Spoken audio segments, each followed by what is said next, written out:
So with that early on, from that point, it wasn't early on, it was in the middle of my life there that happened to me. I was reading a book that a girlfriend gave me, and it was about a perennial. That was it. And it's a perennial. It's someone who's had a near-death experience who's come back, and I didn't want to come back. It is, and that's common.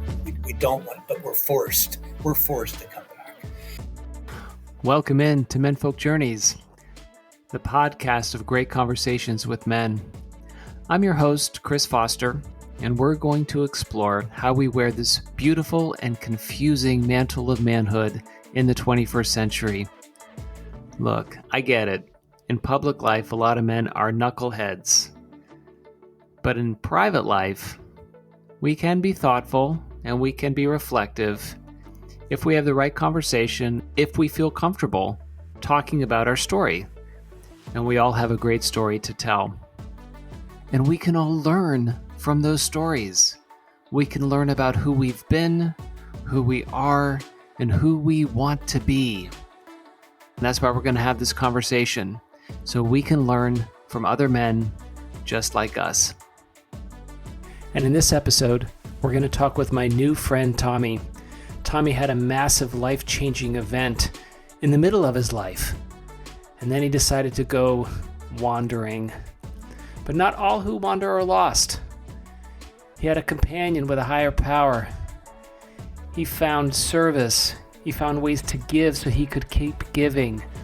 He found a new way now to live with other people in a community that they share real currency between one another. He's decided to live his own life and forge his own path. He's a remarkable man, and I hope you enjoy this conversation. Welcome in to Menfolk Journeys.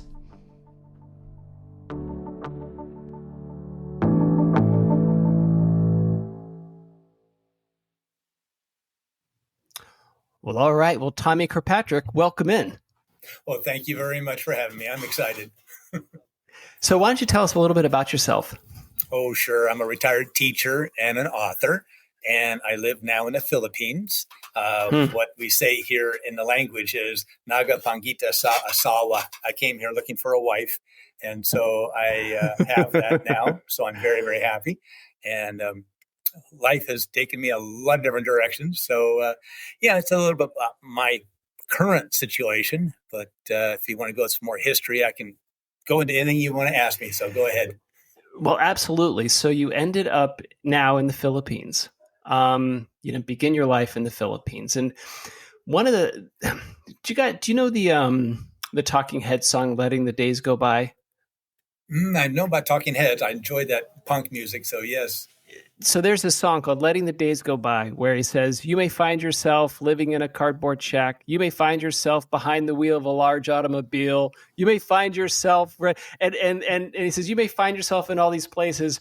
Well, how did I get here? Right. And it kind of goes into this exploration of how did we get here? Right. And so when I grew up, all around me, Tom, I grew up in Pittsburgh. That's where, so I was born in New Haven. We went to San Antonio, Texas, when my first memories were from San Antonio when I was 3 years old. And then we moved to Pittsburgh. But all around me, were other people doing the same kinds of things, right? They had jobs, they went to school, right? Everyone kind of moves around. And so as a young age, I think that I was experiencing what I would consider to be a quote unquote normal life. Now, as I've gotten older, there's no normal life, right? There's just life. But when you were growing up, what kind of models did you have for these quote unquote normal life as you were looking around and wondering how your life was going to go? That's a great question. I was brought up in the 50s. So my dad was in World War II. And when I had a normal family. A dad was a certified public accountant. And so we were in the upper middle class area. My mom was a stay-at-home mom. I had two older brothers, 7 and 9 years older than the older brother, went to Vietnam. So on an aircraft carrier. So when I was 10 years old, I'm baking cookies and shipping them to Vietnam. So the dinner table was about the war. I remember tuning in on Thursday on the news to see how many died. And I do the math and I'm going, something doesn't add up here. How do we get our guys got killed 200 were killed, but we killed 20,000? They make up these numbers. Right. And so right. I knew that I was being lied to back then. So then entrepreneur at 7, I needed some money. I wanted money to buy something. So my dad said, start a business. And I went, wow, what do I do? And so that's your problem. So I baked a cake and made some Kool-Aid. And in a Saturday morning, opened up shop in my garage. Well, my friends came over and they didn't have any money. So I said, get me 3 paying clients and I'll give you a piece of cake or a drink of Kool-Aid. So oh my God, I love it. They're getting people, the multi-level was already there for me. Multi-level marketing with your friends. At 7, yeah.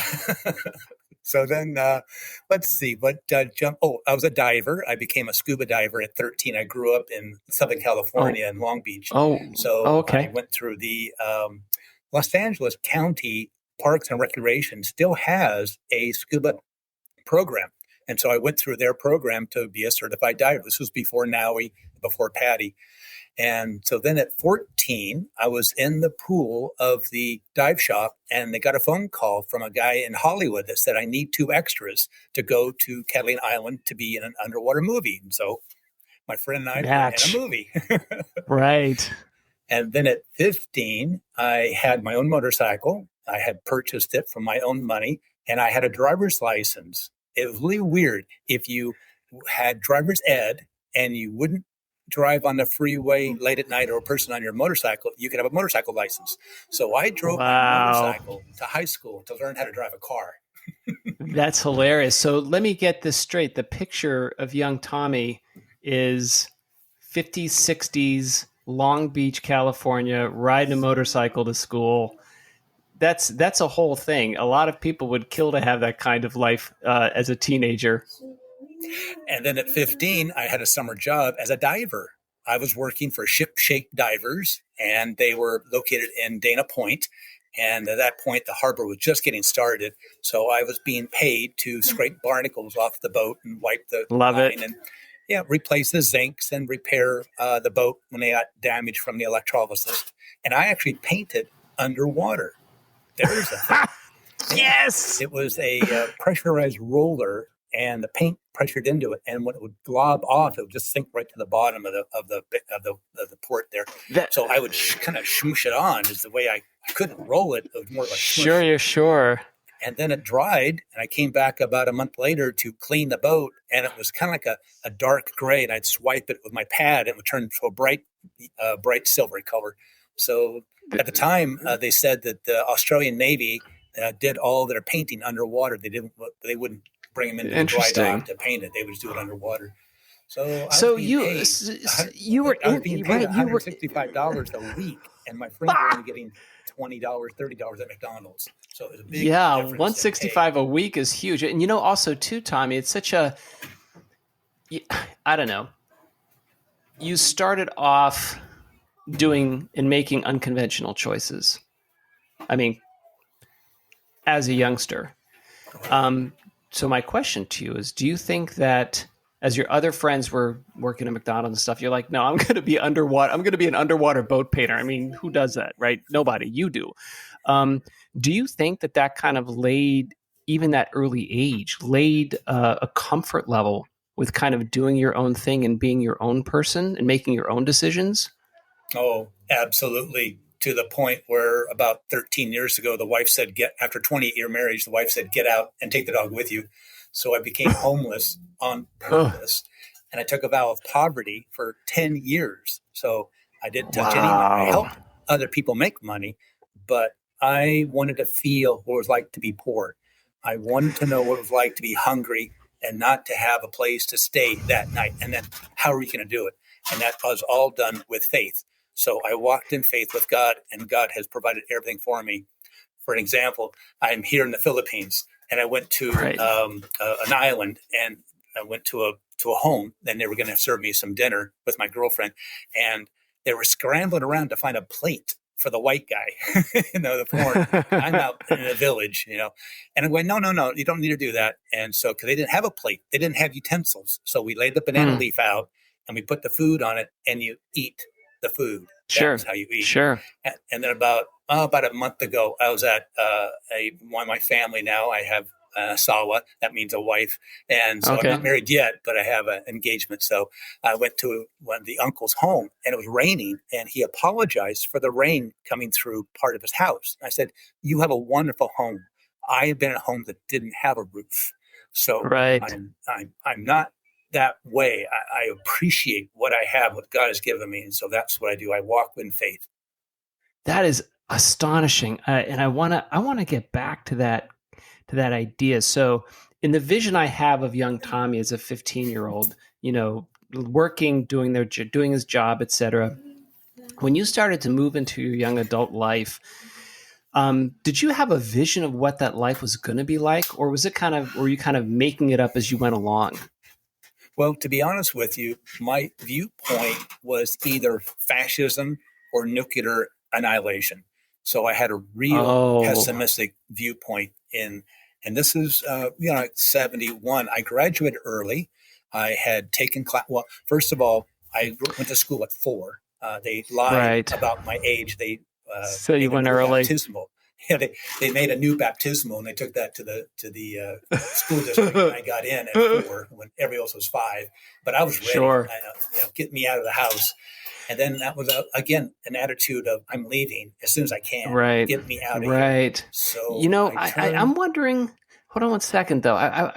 It's so interesting. You said that you had a sense of nihilism or pessimism and either nuclear, destruction, which actually was not an uncommon fear, especially in the 70s and 80s. But also earlier you said when you were watching the television and your brother was in Vietnam, even at that early age, you felt like you were being lied to. That makes a lot of sense to me that as you started to move into a quote unquote institutional life, you weren't quite trustworthy of the institutions. No, I looked at Lyndon B. Johnson and I couldn't stand the guy. I just didn't like him at all.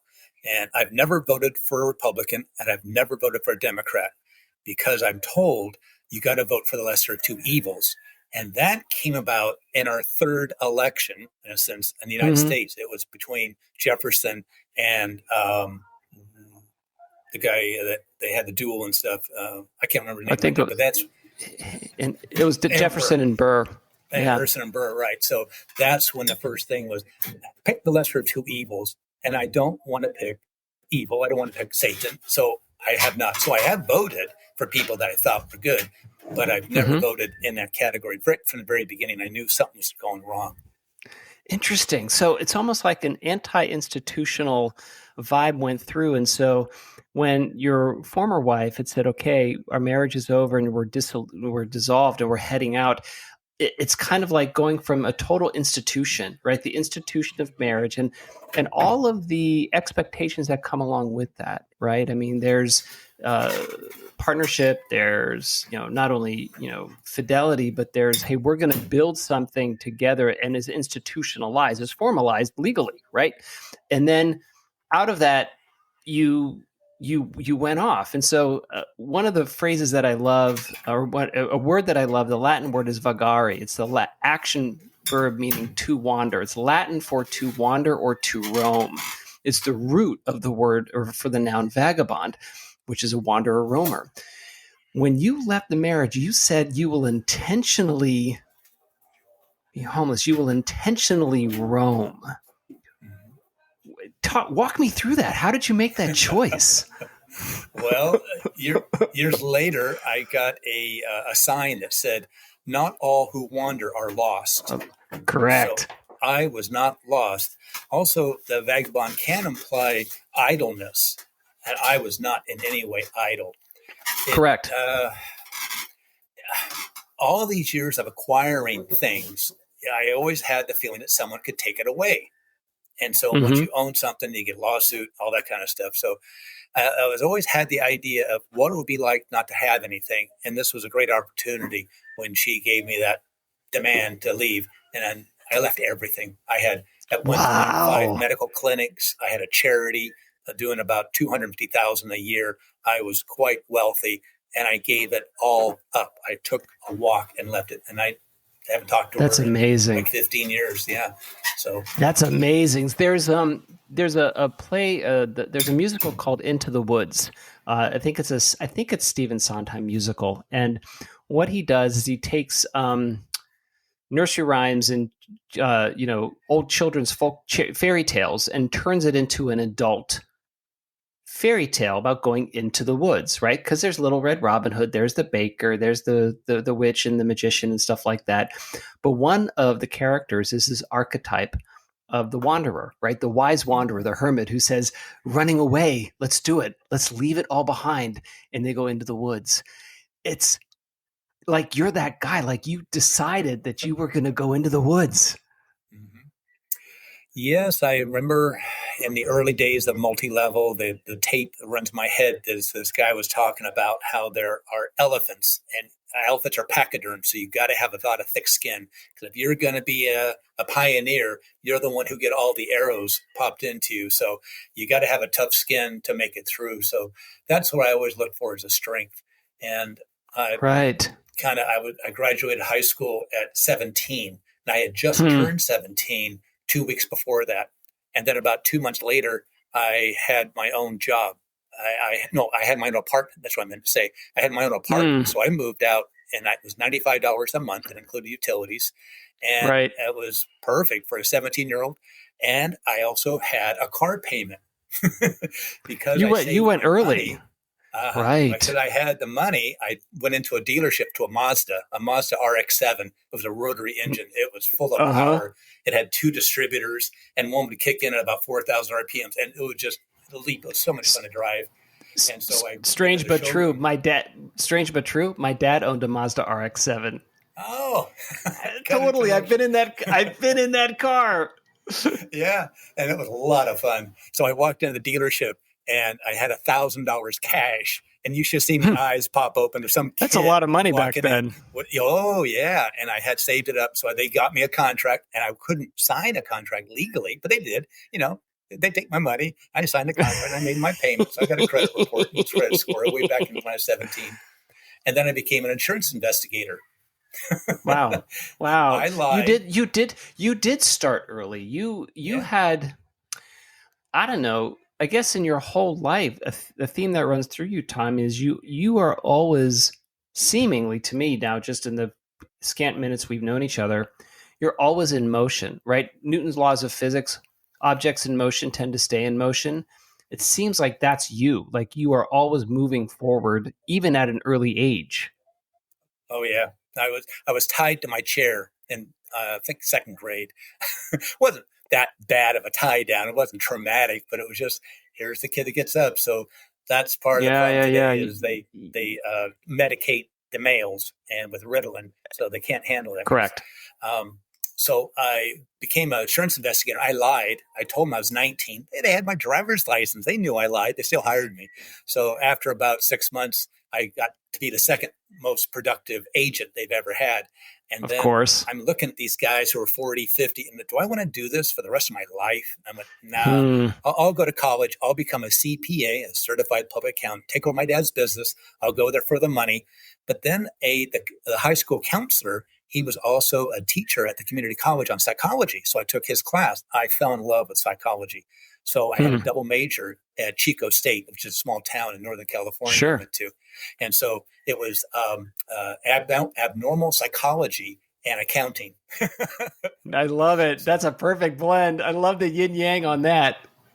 So then I spent time at Napa State Mental Hospital. But not as a patient. I spent time there. Sure. I had a key. To learn. Yeah. That's so interesting because as an accountant, you see your world is balance books, your world is finance, your world is that part of it. And, it's interesting how you made a turn away from finance, away from numbers, and this idea of roaming where you'd said, I don't need I guess maybe it's a question for you.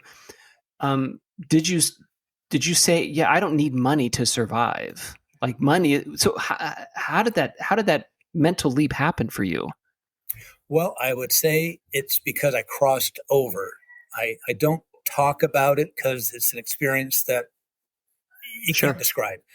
Sure. It's a feeling of love in every single cell of your body.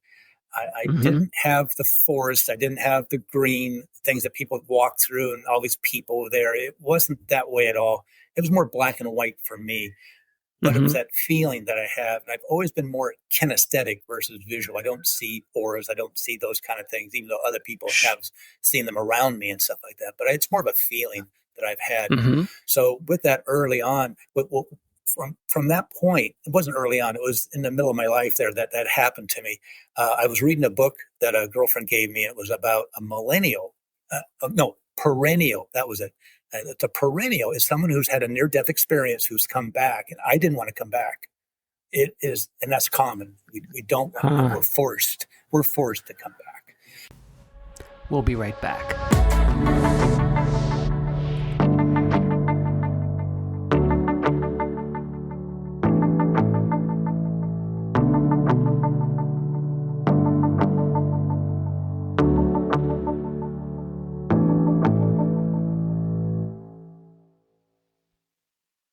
We pull back. We perennials have a view different than anybody else. We don't see religion. We don't see philosophy. We don't see psychology. We don't see these things as important at all because we've experienced it beyond this. So we see that religion and spiritualism is very limiting in philosophy. So we tend to be more moralistic, and we don't shove it in people's face. We just do it. And so that's what I'm here to do, is do it. So I'm here in the Philippines. To live it. I teach the farmers how to build dome houses. I teach vertical gardening, and we're also setting up free self-managed medical care clinics. That's incredible. I love that. I love the idea of taking that knowledge and that wisdom, and instead of preaching or moralizing it, you just do it in action. It's what's interesting is I think that there are parallels on the Buddhist philosophy. There's a concept of a bodhisattva who can awaken, but decides to come back and practice earthly works to help other people, right? That's the work. Every day I'm going to just give of service to others. And the Stoic philosophers, Marcus Aurelius and Seneca, really talked about what they called in the Greek was the logos, right? Greek and Roman words. The logos is the spirituality of the earth or nature, whatever you want to call it.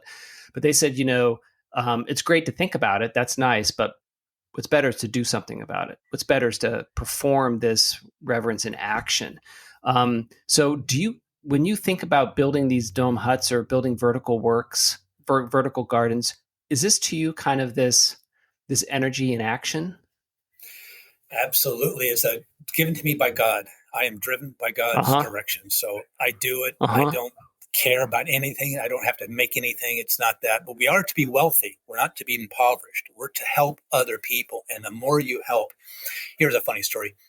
So I had the marriage and had the children. I've got a 37-year-old and a 35-year-old, 37-year-old son and a 35-year-old daughter. But they haven't talked to me in 15 years. And I'm here with the other expats, it's the same story. And it's kind of like the nuclear family we had has now detonated. So I am like falling, and I didn't have a family. All my parents and my family is all dead. And the marriage is dead. The children don't talk to me, and I didn't do anything. It's, again, trying to have them do a moral thing, and they don't like that. I was growing up with Father Knows Best, and they grew up with The Simpsons. So it's a whole different attitude. So that's where I had experienced this in my life that's why I'm serving. That's all I'm here to do is serve. Serve. And so when you were roaming, what's interesting now is that you're really thinking about self-reliance and helping other people become self-reliant. Clearly, when you were roaming, bro, you were self-reliant. It was yourself, right? It was just you. On a day-to-day basis, I'm curious, how did you get through each day? What were your calculations of what you had to do to make it through the day? I never asked for charity. I would be walking along with my dog. So can't forget about the dog walking with me too. So she was there Excellent. for me and I was there for her. And so she Uh-huh. has since passed away and she's on the farm in Maine. So she's having a wonderful life. Mm-hmm. But it was walking along and we would see something and I would see people setting chairs up on this big, huge grass. And I say, need some help? Oh, no, it's okay. I was never dirty. And so I was never a drug addict or something like that. So Sure. I tied the dog up and just started doing it. I don't care. You don't have to pay me. I'm not here for the money. And I say, when does it end? And it said, about 4:00. I said, okay, I'll be back. So I came back and they said, what can we do for you? And I said, well, I'm looking for a place. I said, oh, we'll put you up at a hotel. No, I'm not looking for that. Then I'd be sitting there in a hotel room. No, I'm looking for something else. So one of them said, have you ever heard of couch surfing? Never heard of that before. So they put me online. I didn't have a phone. I didn't have anything. So just a backpack. Wow. And so they connected to couch surfing. So there's a guy in town that offered his couch. So I slept on his couch, but in exchange, I helped him. And then he told me about wolfing. Wolfing, I never heard of that either. WWOOF. And that's Worldwide Opportunity Organic Farming. So a website that links farmers to people who want to learn self-sufficiency. So I looked online and there was a farm nearby. So he took me over and we interviewed the lady who owned the farm and her husband. And she said, you got to pick. Either you're into animals or into plants. You really can't be a person on both. So that's what you're going to do. So we have people who come here. They learn about the dairy farm. And so they work here. They live in a room we have, and we feed them. In exchange, they do labor. It's all up front discussed, and so you know what your role is. So you're not a slave in that sense. But that's where he got me there. So this guy needed me to help him drive his truck to New York. So we were in Michigan. And so, again, in exchange for sleeping on a couch, let me help you drive your truck to New York. And then he dropped me off at a farm in Connecticut. In Old Saybrook, and I found it online. All right. And it was no running water, no electricity, no heat, nothing. It was, and you hear that roar of I-95 right next to the farm. So it was an organic farm for me to learn how to do organic farming. And what kept me warm were the stubs of candles donated by the Catholic Church. So that's what heated me up, was these candles. So it was an experience there. That is, and then I met a lady who cuckolded me, in a sense. Now I understand what happened. So she had a 2-year-old. So she thought, this guy would be a great dad, and then led me along. And after about 2 years being together, she stopped loving me, but didn't tell me. So I could have left at 4 at his age, but didn't. And it kept me around until she was like 9 or 10. And then she started having an affair with a neighbor, and that just blew the whole thing up. So I thought I was going to die on the farm we had in Maine. I was just in the back. Didn't matter. I didn't have an ID. I didn't have a passport. I gave up everything. I was clean for 10 years, no activity at all. Amazing. So then I had no money. So how do I get off of the farm? So I had to live there for 4 months with her banging the neighbor. It was crazy. It's this millennium thinking that you can't be blamed for anything. I still love you, and nothing's changed. She's psychotic. It was what we call covert narcissist. I didn't know at the time. And the first 4 years was unbelievable. That was unbelievable life that I had. And the next 4 years was unbelievable. So I finally was able to get out. And then my son, I consider my son, it's non-biological. He and I were going to buy some property. So I teaching him how to do real estate. So we bought a piece of property. Technically, we made a deal. It's $29,000 for 8 acres on the highway. So we were going to do a business there, and we talked them down to $14,000 cash. So the aunt, who was quite wealthy, agreed to front us the 14 as a loan, so we could pay her back, so we could teach him how to do all that kind of stuff. But then after a couple of days, she called me back and said, "I'm not going to do it." I went, okay. So now what do? I have no money, and I just hired an appraisal because she wanted an appraisal of the property. So I already was into it, $600. So I got on a bike. Now, how I got the bike was I helped a guy out, and he was going to give me $20. I said, no, that's not worth $20. Just give me something that's trash to you, that's a treasure to me. So about a week later, he called me up and I drove over. I walked over to his house and he gave me a pair of gloves, which is important in Maine. Very nice pair of gloves. I still have them, but not here in the Philippines. But then he gave me a bike, a brand new bicycle that was for his daughter. And his daughter's 35 now, and she hasn't been around for 15 years. It still had the little knobs on the tire. So he said, here, I got a $250 bike for helping us get out for a few minutes. So for service, but out of the poverty level.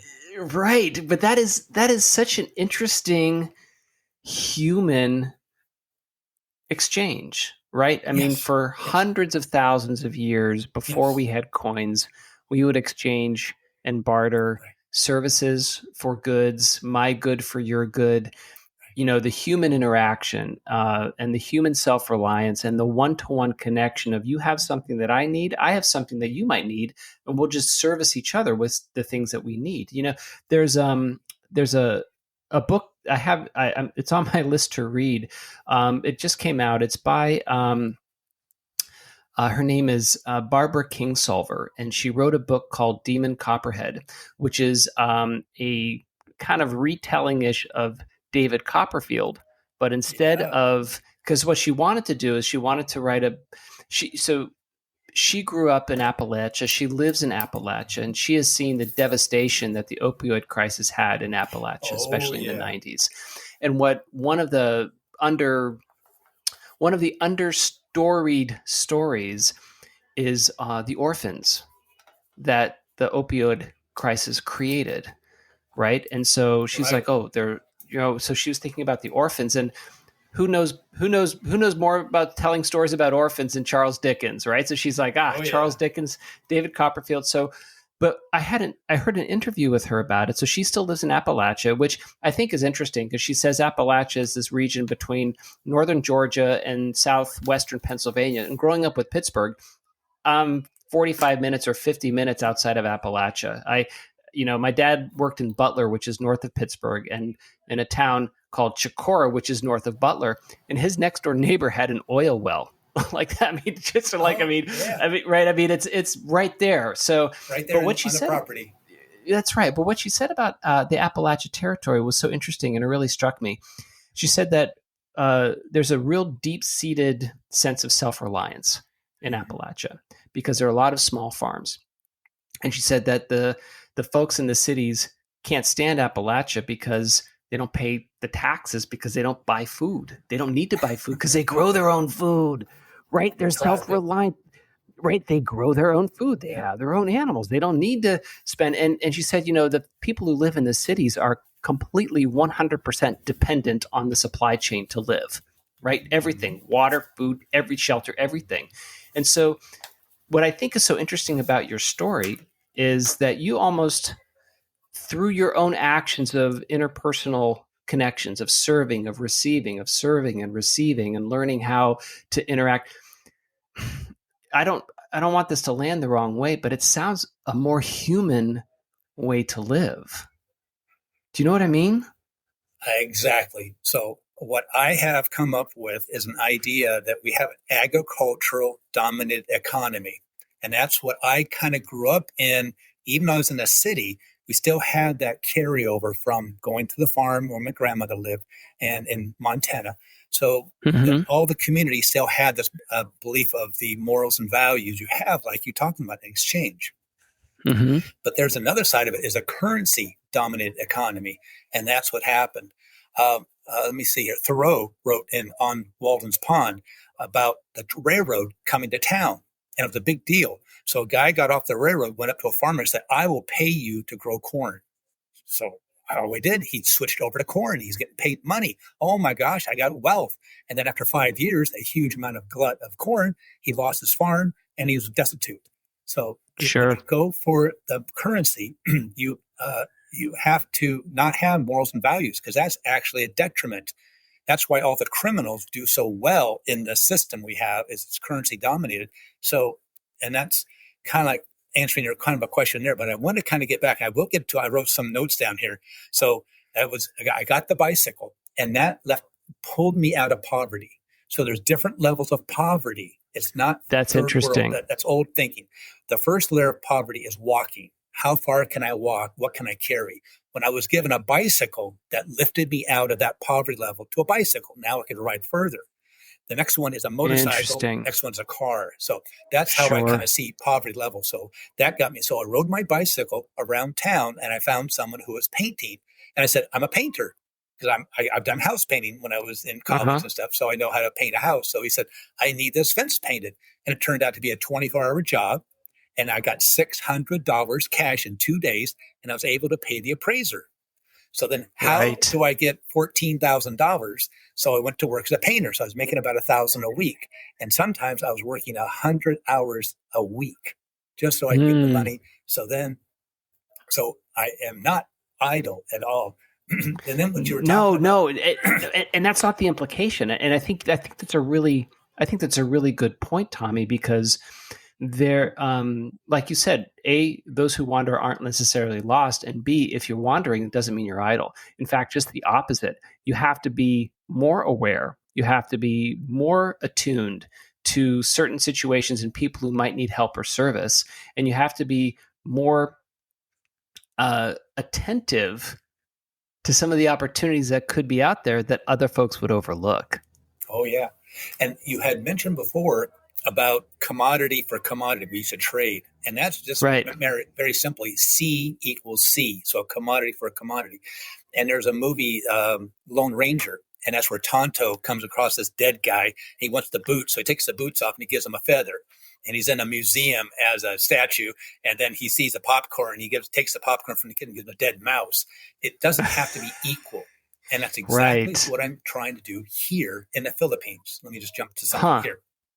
Yeah, I'm gonna go to the local vendor store. They have all these fruit and vegetable stands in a market, a wet market we call it here. So I'm gonna buy carrots. So first I have to get a restaurant commercial kitchen. I'm working on that. So once I have access to a kitchen, I'm gonna take those carrots. I'm gonna make carrot cake. I'm gonna put it in a nice pretty box. It's called Art You Eat Gallery.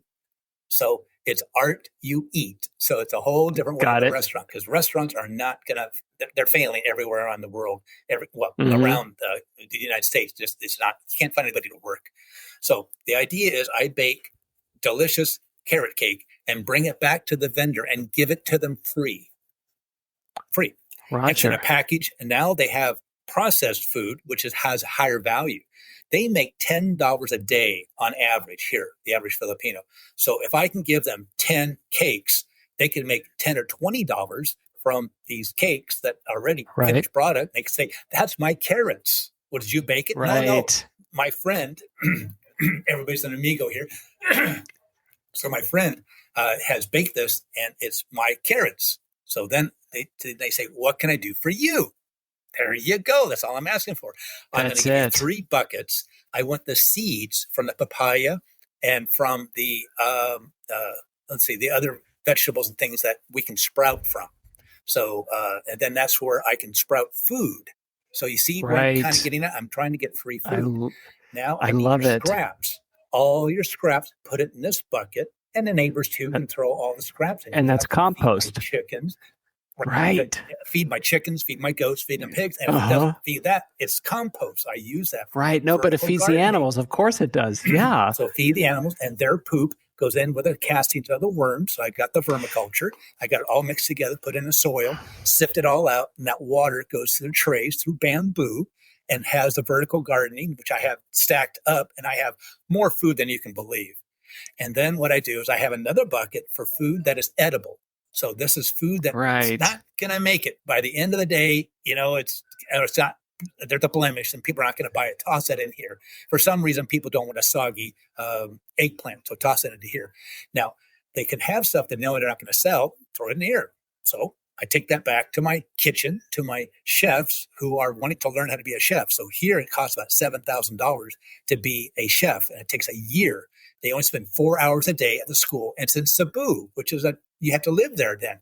So I'm offering in the future room and board plus some allowance. You got to give them some money. I can't do this for free. Sure. And I want you to cook all day and bake all night and produce all this food. And I'm going to take that back to more vendors and have them give me more food.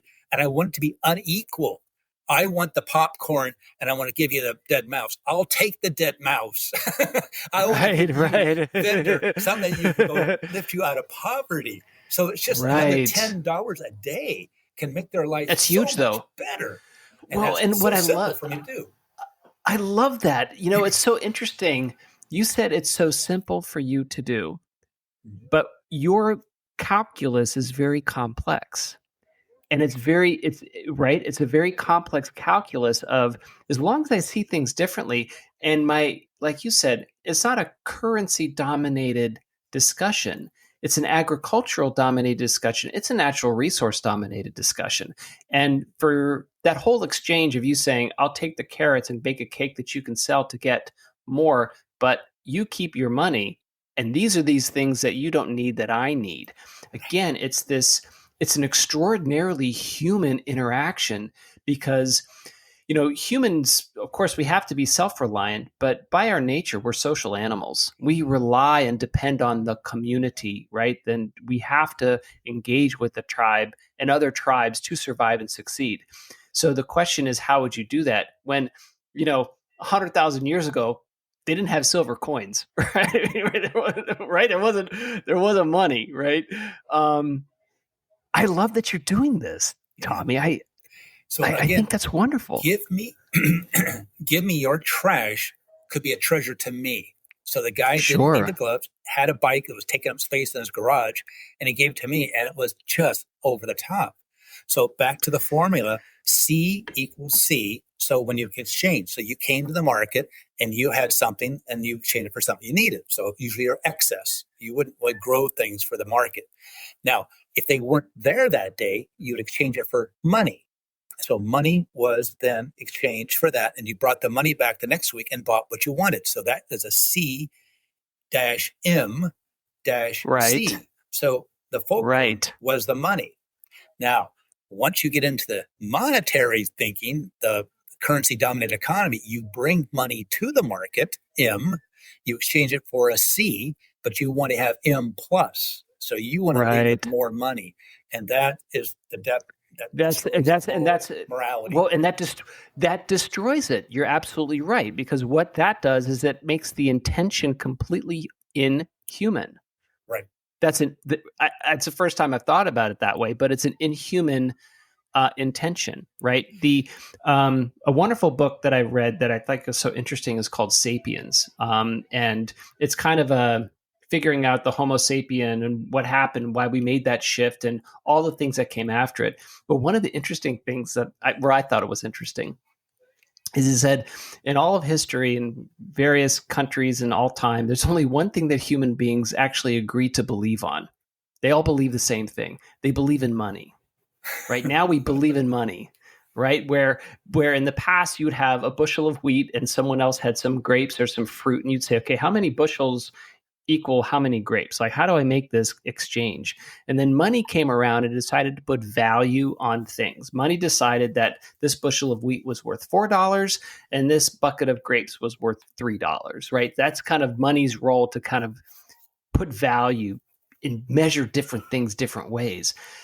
And then suddenly it takes the human out of the equation. And suddenly the human is thinking about the money, not the human that they're serving. Right? Absolutely right. What you're talking about. And so what you've done now in this way of living is a way to replicate how we could get along better before there was money, how you actually serve and connect with people with things that they need and or want, and you need or want, and you're building each other up together. So nobody loses in this equation. That's what the whole idea of exchange is.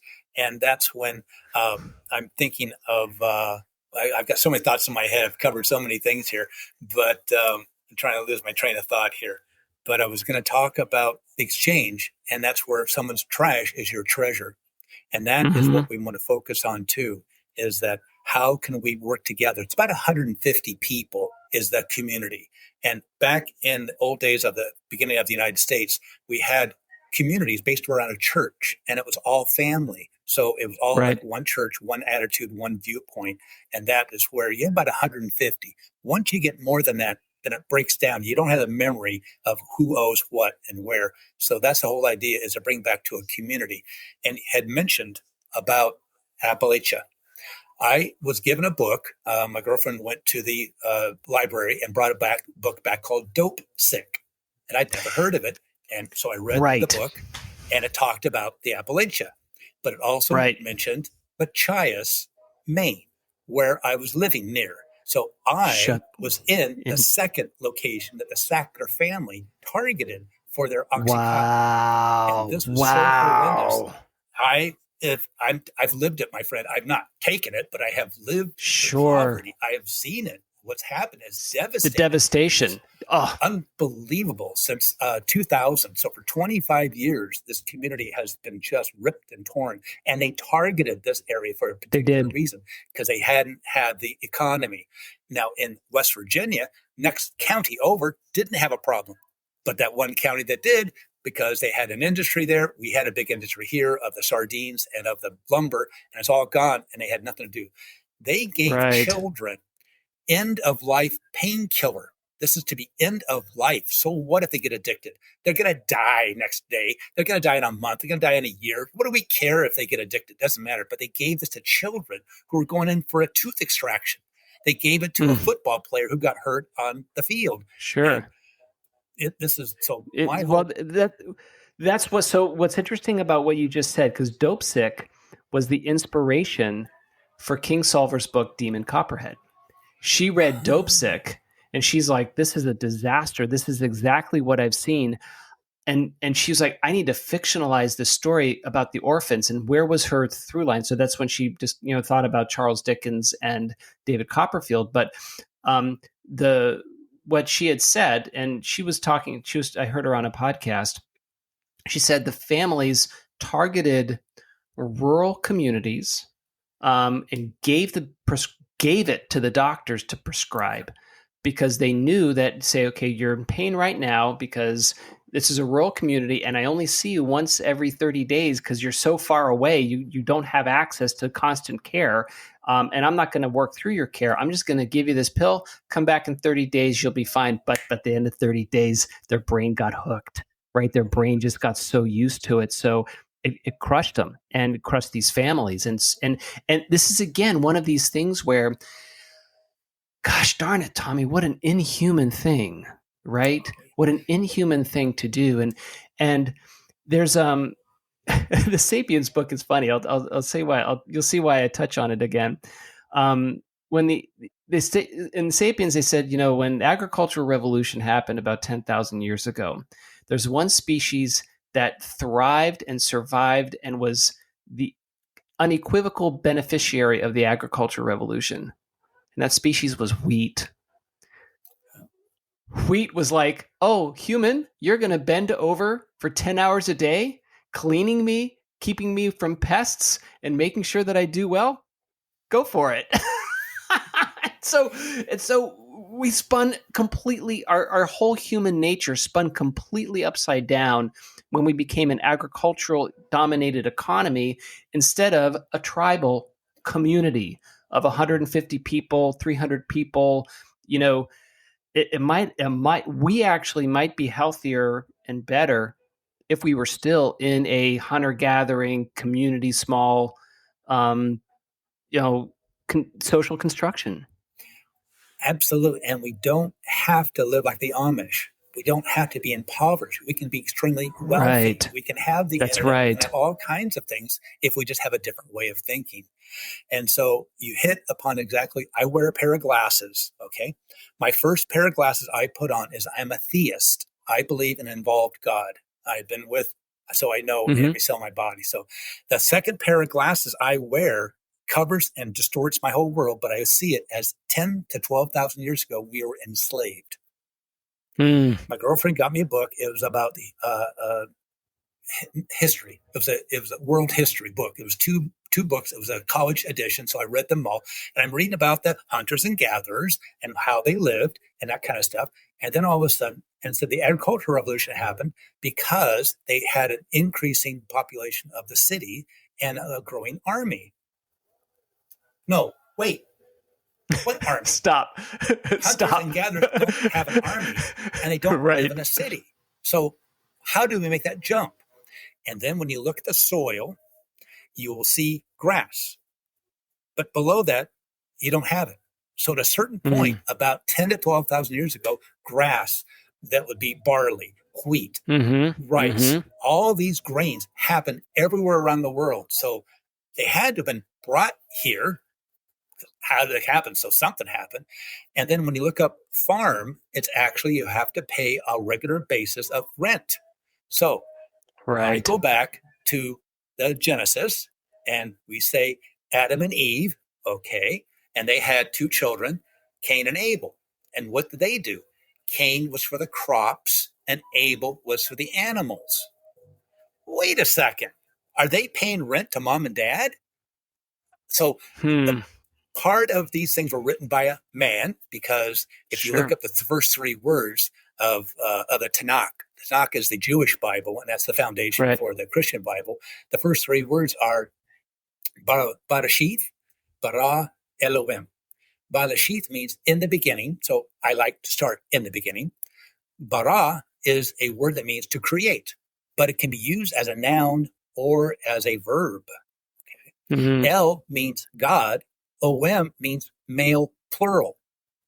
And that's why there's references all throughout Genesis about we and us can't let them eat from the tree of life, because then they will become like us, gods. So it's right there written out. So it should say God created the world, which I believe, and God is creating the world. And that's why I'm a theist, is I use it as a verb. So God is creating the world. So as an action, right? It's an act. Right. It's an action verb. It's a verb, right? It's the verb. I love that. I think that's fantastic. And what I also find, I wear another pair of glasses, is that we live in an artificial world. Artificial means man-made. So living in a city is man-made, and you're not back to what God is. God is all about, I say, God's mother nature. It's always mother, right? Because I'll ask a woman, well, what does a woman have that sticks off their chest? And they'll say boobs or breasts. And I say, right. And what's the purpose besides attracting men? What's the purpose? It's life. A baby. Then I say, right. Why do I have them? Why do I have boobs? Oh, they never thought about that. But in 8 weeks, the embryo goes, oh no, you're going to be a male. So shut that all down. But we've already made the breast. We're not going to make we're going to make it in. Right. The gonads come up in a female or drop down in a male. So these things all happen after a while. So if you say we're an image of God, then God's got to be a woman. Absolutely. Well, I think you say that. Well, and for for many more years that we've been sapient, the notion of God, as genderless or as woman or as the natural world was the prevailing thinking, right? I mean, nature, it's so funny that we talk about this, Tommy, because nature is so vast, and we still need nature, right? We still need to see trees. We still need to be out in the natural environment and away from cities. There isn't.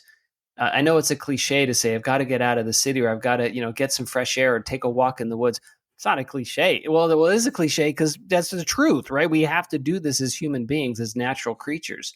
And so when you think about the vastness of the natural world, the intricacies, the complexity, the persistence of life, right? The idea that life can be at the bottom of the ocean near these thermal jets. Life can be at the top of a mountain, right? Life can be in the microbes. Life can be an elephant, right? And all the various permutations.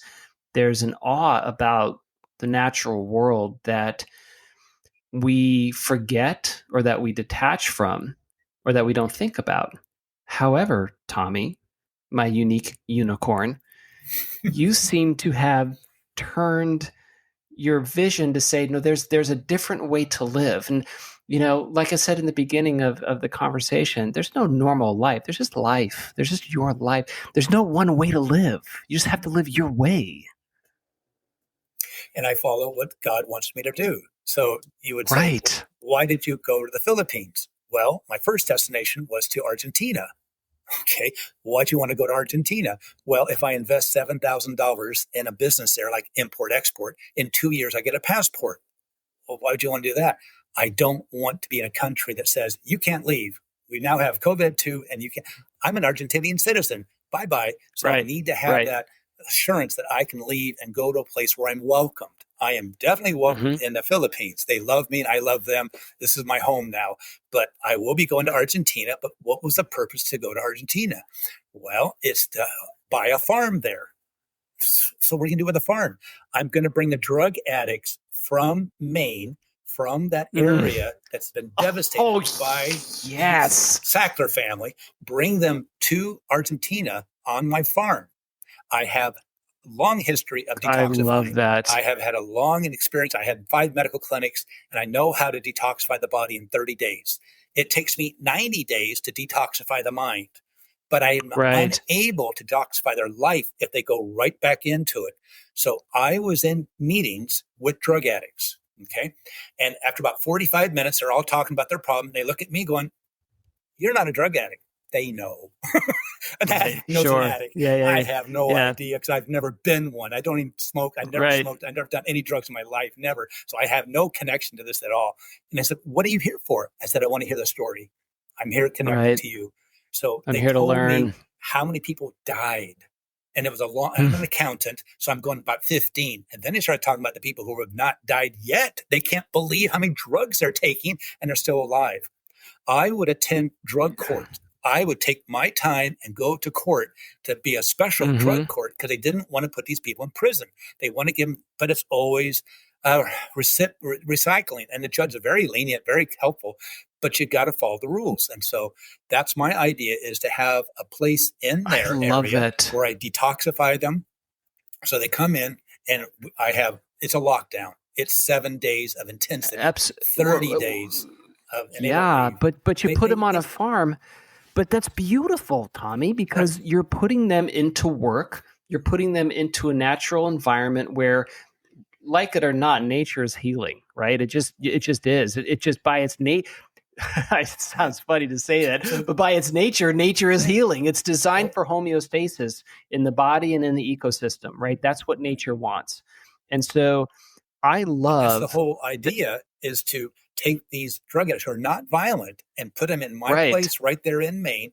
And that's right. In 30 days, they're clean. I mean, off of everything. No substance abuse at all. Now they stay, and now they are a trainee to the for other people to come in, who came to the next cohort, right? This is building community. It's brilliant. They are in a fog when they come in. They have no clarity. So now they do what the guy is doing. I lived it just 30 days ago. Hang in there, brother, because I know you can do it. Yeah. So hang in there. Now they have a different attitude. They're trying to help them. And then they do it again as the trainer. So now they're training the guy they helped to be the trainee, because now their head's cleared. But if I put them back in the community, they'll be dead. They have to leave the toxic environment, and they've got a criminal record. So I have a connection with a judge to give them a conditional pardon so I can get them a passport. And this community does not want these people here. They are had enough of these people who just steal, lie, and they don't want them. They've written them off. 25 years of this addiction. They're tired of these people. So I take them to Argentina, and they will live how to be a man. I love it. Ever taught to how to be a man. So you've got to build your own house. So I'm here in this one particular area to learn how you build a mud house. I lived in a resort.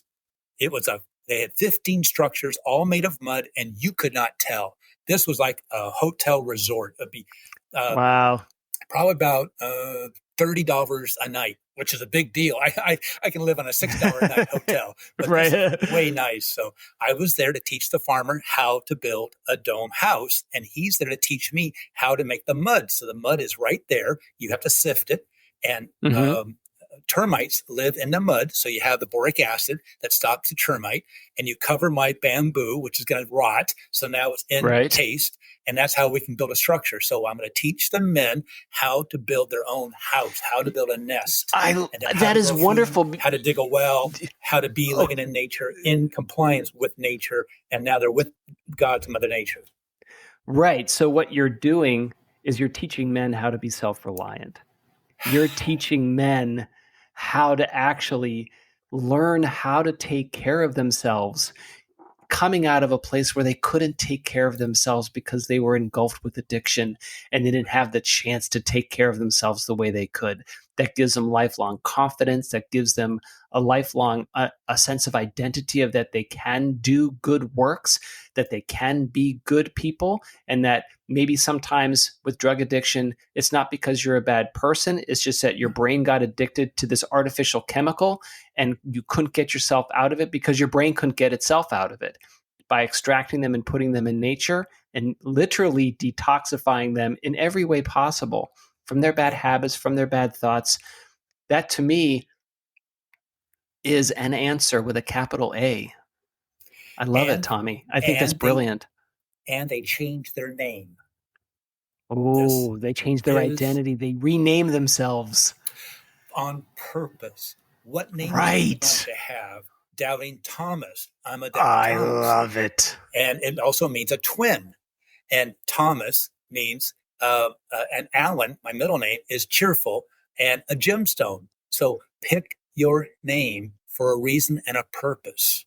And now you identify, that guy you're talking about? No, he died. He's gone 10 years ago. He's gone. He's out of my life. He's gone. Right. And I'm a new, this is me now. Right. You know what? I think that is so incredible. There's, you'll be in on episode 3 of my show.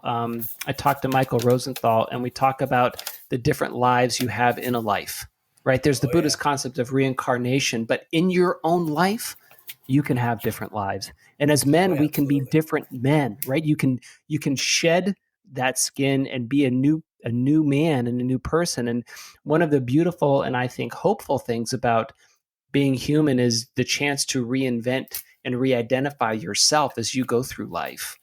Mm-hmm. And you're giving men an opportunity for that. That's amazing. Right. And the Aborigines, as I understand, I had been to Australia, but I couldn't say I lived with them. But as I'm told, they get to change their name as they live. So exactly what you're saying. So identify. The first thing that God had Adam and Eve do was a name. They named everything as power and control. You have power and control for the first time when you get to name it. So back to you, I'm going to talk a couple of things about Buddha and a Visa card. So I want to cover that too. You'll get a surprise out of this. Okay. So Buddha is walking along with his group, right? And he comes to a tree and they're all hot and tired and they lay down, they sit down, they take a break. This guy comes from the village they're headed to and he goes, "Who's the Buddha?" And they all go, "Oh, he's the Buddha, right? Oh, I'm glad you." And he goes, and he spits right on his face. What the hell? So what the guys do? They got up, right? What did Buddha do? Right. And what did Buddha say? What's next? Now, the backstory is this guy is the bully. He walks through town and people run away from him. Anybody who stands up, he beats a shit out of them. Okay? Right. So right. Spit on you for intimidation and everybody just, but Buddha didn't run away and he didn't fight him. So he said, "What's next?" So he was stunned. The guy didn't know what to say. Right. He walked away and he told his wife what happened. "You spit on a Buddha? Get out of my house." So he spent that night outside and he came back the next morning and he's prostrate. He's laying down. He's like, "Oh, God, sure. I'm sorry, the Buddha, had I only known." He goes, "Who? You. What'd you do?" "I spit on you." "That wasn't me. I'm a different person." "Well, no, you are the Buddha. I saw you. So you're wearing the same clothes." "You're not the same person." Right. Oh, snap. So, that's brilliant. I love that story. Just let it go. You're not that same person. I'm not that You're Buddha. Not that same person. Now, Here's the funny part of this. Ace Ventura has the movie where he goes to Africa, right? Maybe you've seen it, maybe you haven't. He goes into a village, into a hut, and the chief spits on his face. And he's going, yeah, yeah, to his interpreter, what's going on here? Oh, that's a sign of affection. And he went, and they come out of the hut covered in spit. They're laughing and enjoying themselves. So what Buddha said is, what's next? And that could have been a sign of affection. You don't know that. Sure. So he said, also, too, you know what? I love you so much. Right. I want you to bring you to my village. I'm going to put you up in the best hotel. I got the best food for you. I have always converts for you. And you don't know, do you? You don't know. So. And also, too, the other, what I love about that question about what's next is that it could also imply a question to you. What's next for you? Right? What is next? Right? If you spit on me now, what's next? Do you change?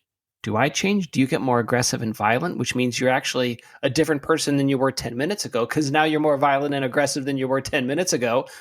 Or are you changed because you realize that you're not going to do that? So that is what's next. Your new person is what's next. And who are you in terms of being next?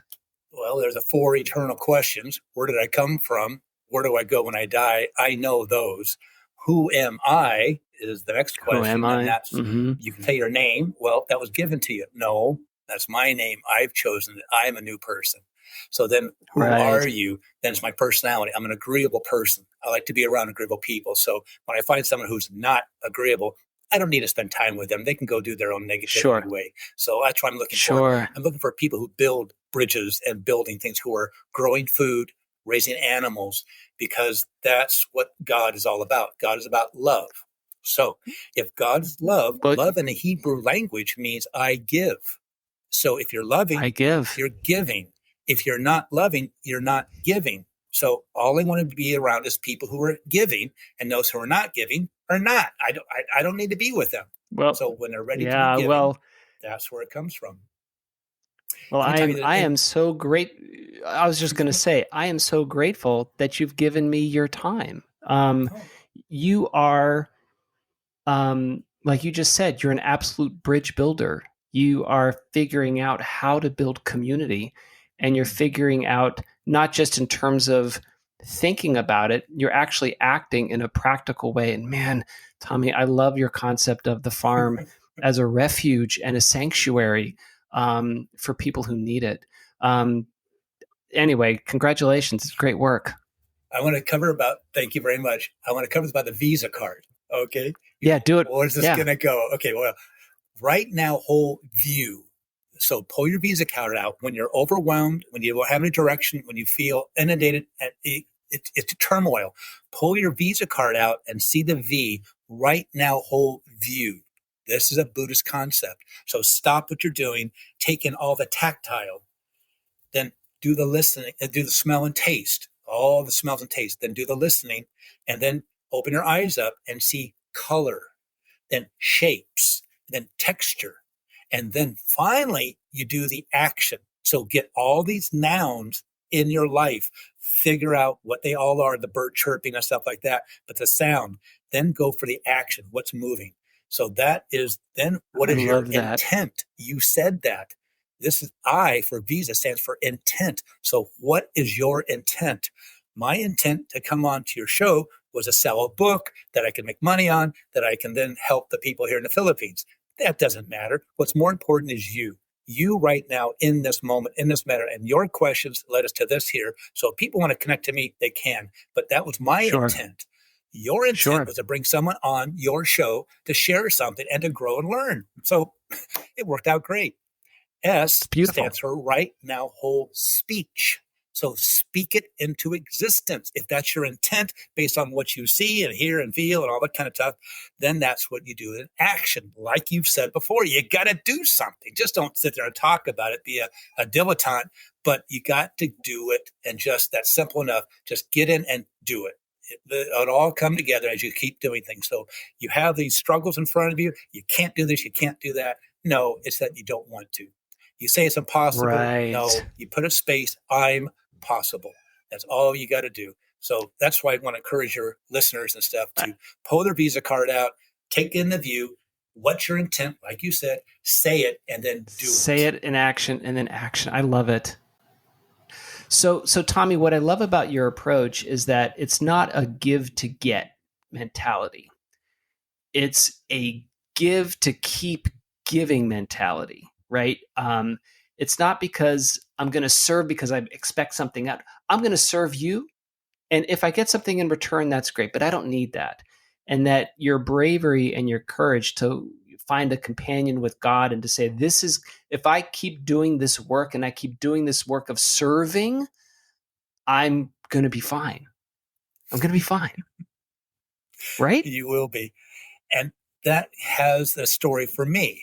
My son was in daycare, and it was a friend of ours that had a home daycare. And so it wasn't like the institutional one. And so I stopped by to see what was going on. And she had the kids start sitting in a circle. And she said, here's a penny, and just pass it around. So then pretty soon there was 2 pennies, 3 pennies, 4 pennies, and pretty soon the kids had handfuls of pennies, and they're falling because they're piled in front of them, and they're passing scoops of pennies to each other. So that what she did, she was sneaking more in, and the kids were passing pennies. She said, okay, everybody stop, pick up 1 penny and hold it. How many pennies do you have? 1. If you hold the penny, you don't get any. If you pass the penny, you get many. So that is the story, is money is just currency. It's a flow. Let it flow through. You can help adjust it where it should go. And there is no free lunch. So all I ask you to do is do something for 2 people. I did something for you. Pay it forward. Do it for 2. Pay it forward. I love, you know what? I have never, this is the very first time, Tommy, that you opened my eyes to the idea that currency flows. Money shouldn't stop with you. It's current. It's like a current in a river. It flows. It needs to flow. Remarkable. You are remarkable. You truly are a unicorn. And I'm so grateful that you came on to have this conversation. So I have one question that I asked all my guests at the end. Okay. Who is someone that you know that I don't know that I should know? How about Buckminster Fuller? Buckminster Fuller? I know the name. Why do I know that name? I read his obituary in 1983. I'd never heard of the guy before. I have read every book by this guy multiple times. He's the guy behind the geodesic dome. So from that, it's the geometry of thinking. I think geometrically. I bring sticks. If I came over to your house, I'd have some sticks and some hubs. And we start playing with sticks. We start building structures. We start talking about vectors and then flat land and then a fishbowl universe. And how does God be on the outside when we're on the inside? And then we build tetrahedrons, octahedrons, icosahedrons, and all of a sudden you get it. It's like, it's a mind-opening, bizarre way of learning. 1 + 1 = 2. Well, 1 + 1 = 1. 1 + 1 = 3. 1 + 1 = 4. I can show you examples of that in your own hand. So the geometry of thinking. So that's where Buckminster geometry of thinking behind me, and that's what I'm doing. That's what I'm here for, is the domes and tunnels. They don't have to be a dome, but they can be different shapes, but made out of free bamboo, free grass. There you go. Back to our grass. You did it. Well, Tommy, thank you so much again. I so much appreciate you, and keep in touch. I am very curious and eager to know what happens, and then maybe later on, as if you do get the farm up and running, man, I'd love to have a conversation about that to see how that's going. Yeah. All right. Well, you are fantastic. Have a wonderful evening. Thank you so much. See you later. Thank you.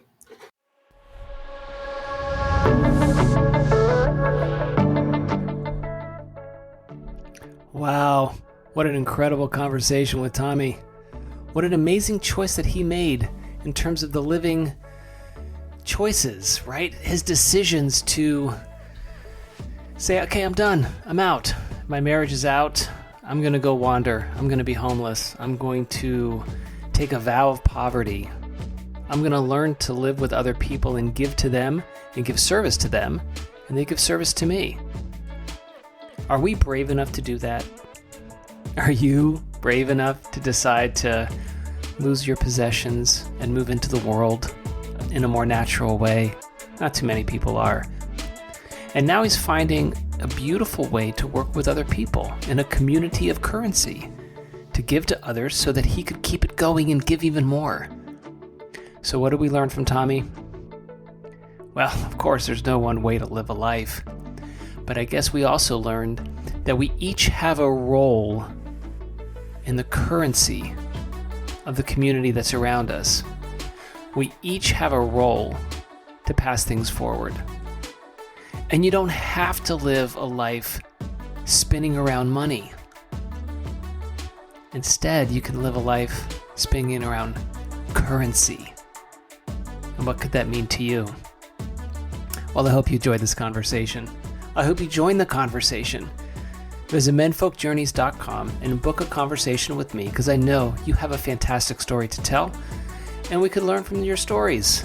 And that's why we're doing this podcast, so other men can hear how other men chose to live and reflect on their own life to see how they want to live now and in the days ahead. So we can all get better ourselves. And isn't that the point of it all? Thank you so much for listening. Weird bit Falared.